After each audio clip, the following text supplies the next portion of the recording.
আজকে আমার আলোচনার বিষয় মাসিকের সময় সহবাস করা যায় কিনা। দেশের এবং প্রবাসের ভাই বোনদের প্রতি সালাম। আসসালামু আলাইকুম। আমি প্রভাষক ডাক্তার রিক্তা পারভিন, হোমিওপ্যাথি এবং আয়ুর্বেদিক চিকিৎসক, চেম্বার সেবা হোমিও কমপ্লেক্স অ্যান্ড সেবা ডিজিটাল ল্যাব, উপজেলা মডেল মসজিদের পূর্ব পাশে শিমুলিয়া, মাগুরা। অনেকেই আমার কাছে এই প্রশ্ন করছেন, অনেক ক্যাপল অর্থাৎ অনেক পুরুষ অর্থাৎ স্বামী এবং স্ত্রী প্রায়ই আমার কাছে জানতে চায় যে মাসিকের সময় সহবাস করা যায় কিনা। এই বিষয়টি নিয়ে এখন আমি আলোচনা করব। আসলে মাসিক কি, এটা আগে জানতে হবে। মাসিক হলো মহিলাদের অর্থাৎ মেয়েরা যখন সাবালক হয়, 10 থেকে 12 বছরের মধ্যে মেয়েদের যোনিপথ দিয়ে রক্ত আসে, সেটা 45 থেকে 50 বছর পর্যন্ত চলমান থাকে। তো 45 থেকে 50-এর পরে যে এটা সেরে যায়, এই যে চক্রটা, এটাই হলো মাসিক চক্র। এই আর এই মাসিক চক্রটা প্রতি মাসে মাসে কিন্তু মাসিক হয়, সেটা 28 দিন পর পর। কারো দেখা যায় যে 7 দিন আগেও হতে পারে, 7 দিন পরেও হতে পারে। অর্থাৎ 28 দিনের পরে যে অনেকের দেখা যায় যে 30তম দিনে হয়, অনেকের 35তম দিনে হয়। অর্থাৎ নির্দিষ্ট ডেটের 7 দিন পর পর্যন্ত হতে পারে। এটাই হলো মাসিক চক্র। যাদের বিবাহ হয়েছে তারা অনেকেই জানতে চায় যে এই মাসিকের সময় সহবাস করা যাবে কিনা। আসলে এই যে 28 দিন, মাসের যে 28টা দিন, এই 28 দিন কিন্তু সহবাস করা যায়, কোনো সমস্যা নেই। আর এই যে মাসিক যে কদিন থাকে, 7 দিন সাধারণত ধরা হয়। অনেকের দেখা যায় যে 3-4 দিন থাকার পরে ঠিক হয়ে যায়। এই সময়টা মাসিকের এই সময়টাতে সহবাস অনেকে করে থাকে, কিন্তু আসলে ইসলামের দৃষ্টিতে এটা নিষিদ্ধ। এই সময়টাতে সহবাস করা যাবে না। কিন্তু মেডিকেল সায়েন্স কি বলে যে মাসিক চলাকালীন অবস্থায় সহবাস করলে কিছু উপকার হয়, কিছু অপকার হয়।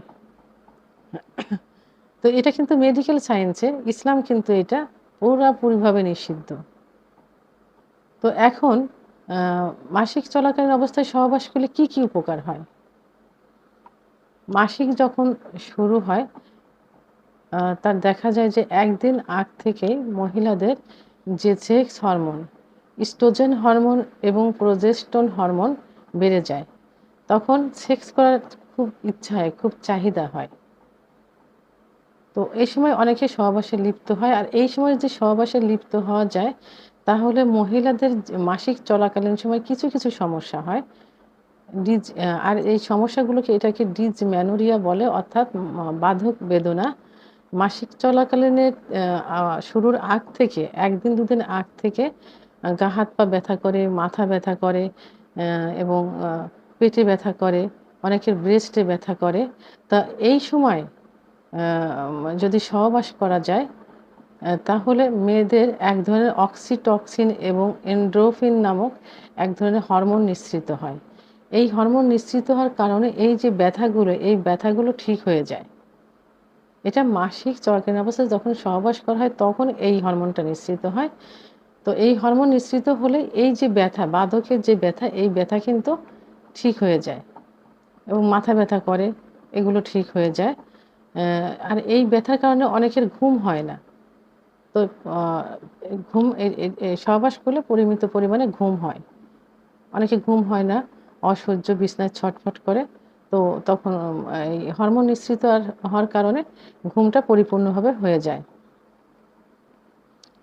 এবং অনেকের দেখা যায় যে মাসিক ১ম দিন থেকে অল্প অল্প হয়ে 7 দিন পর্যন্ত থাকে, কারোর 10 দিন থাকে।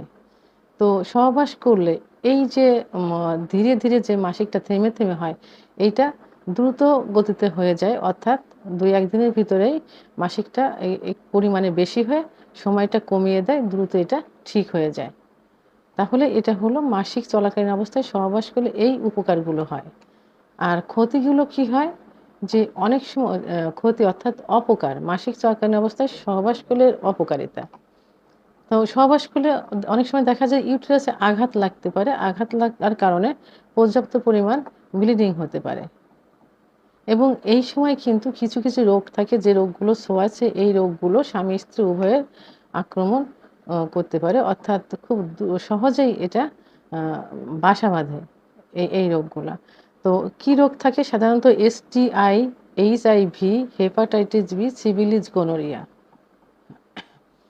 এই রোগগুলো যদি স্বামী-স্ত্রীর থাকে তাহলে মাসিক চলাকালীন অবস্থায় সহবাস করলে এটা আ উভয়ের আক্রমণ হতে পারে।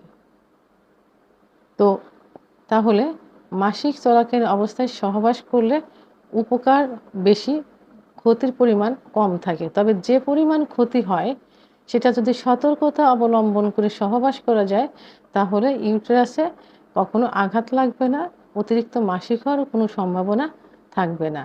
এবং যে ছোঁয়াচে যে রোগগুলা যেটা ব্লাডের সঙ্গে উভয়েরই আক্রমণ করতে পারে, সংক্রামিত হতে পারে। এই সময় যদি প্রোটেস্ট ব্যবহার করা যায় অর্থাৎ কন্ডোম ব্যবহার করা যায় তাহলে এই সমস্যাটা হবে না।